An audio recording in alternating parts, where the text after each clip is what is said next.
I thought space was full of junk and that spacesuits were expensive. Look. At 5:02 p.m. Central Time, SUTSAT on its way, heading into an innovative and solitary orbit around the Earth. Yeah, it's moving at the specified acceleration. We can see this satellite from the ground. Wonderful picture, Valery. Thank you very much. Cue the moody space music here to get you to believe in this silliness. But let's just think about this for a minute. Like I say, there's supposedly a space junk problem. And of course, this tosh is funded by the public. So they're showing you that they're throwing millions of pounds worth of kit away here and contributing to the junk problem, which costs millions of pounds of taxpayers' money anyway. And I believe supposedly this was fitted with a ham radio, which of course all radio communications work fine on a level Earth anyway. So it's just another publicity stunt, a very expensive one. Of course, it comes out of the pocket of the American public, yet again, to sell this silly lie.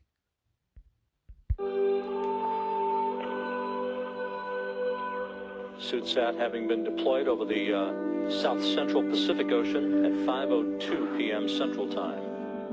Valery? Bill? Go ahead. A scene reminiscent of science fiction movies that have depicted Every single clip that comes from NASA is science fiction. stranded astronauts floating away from their spacecraft. So, SUTSAT begins its journey filled with ham radio equipment to transmit messages and slow-scan digital TV pictures to ham enthusiasts and students around the world. Now, if this tosh was real, rather than throw a super expensive spacesuit and contribute towards the space junk problem with that super expensive spacesuit, you would have thrown hundreds of cameras filming continuously until they died doing their orbit fitted with ham radios. That would have been a far less expensive, far more fun way of spending the public's money. But of course, that would have been difficult to fake. This is easier to fake. How much are these spacesuits? Bear with me. On average, a spacesuit can cost around $12 million. $12 million! Think of the amount of cameras you could have got for that. Admittedly, this figure is sort of more modern day, and I believe the charade we looked at just now is from about 15, 16 years ago, so they're obviously inflation. But there's still a lot of money, and you could have still got hundreds of cameras, which would have been far more superior and far more scientific and for a far more fun way of spending the general public's money and far more scientific.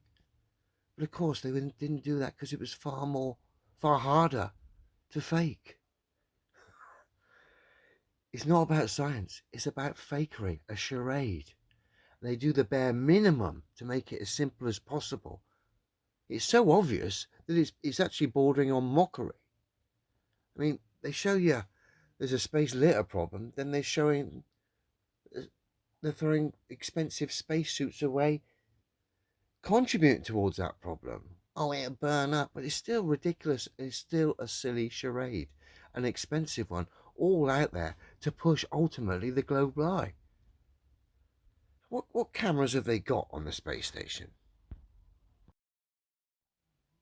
Then we come here. What camera does NASA use? Today, Nikon cameras can be found inside and outside the International Space Station as a result of Nikon's input throughout NASA's history. So what makes it even worse for NASA is their main players as far as cameras are concerned are Nikon, who of course Nikon produced the P900 and P1000. If the space station was true and real, and of course the Nikon cameras were really on a space station, you'd have that thing loaded with P900s and P1000s. You'd be zooming in and out daily of various locations using those cameras, showing how great they are. And of course, that would be scientific, great fun for the general public. And of course, you could lob some of those great Nikon cameras into space, putting them around orbits or throwing them into deep space, filming almost like breadcrumb satellites, throwing one after another after another. If you're happy to throw spacesuits away, why not throw hundreds of cameras live streaming, exploring the vacuum of space, and streaming it to the general public, having an exciting way to spend their money? That would be real science, a real exploration, and a real good thing to do, which of course would back the claims and blow us all away. But of course, you don't get that. You get nothing but a silly charade. And even Nikon exposed the International Space Station by the fact we don't get amazing P900 or P1000 footage come from there, blowing us all away. It's just all a silly charade.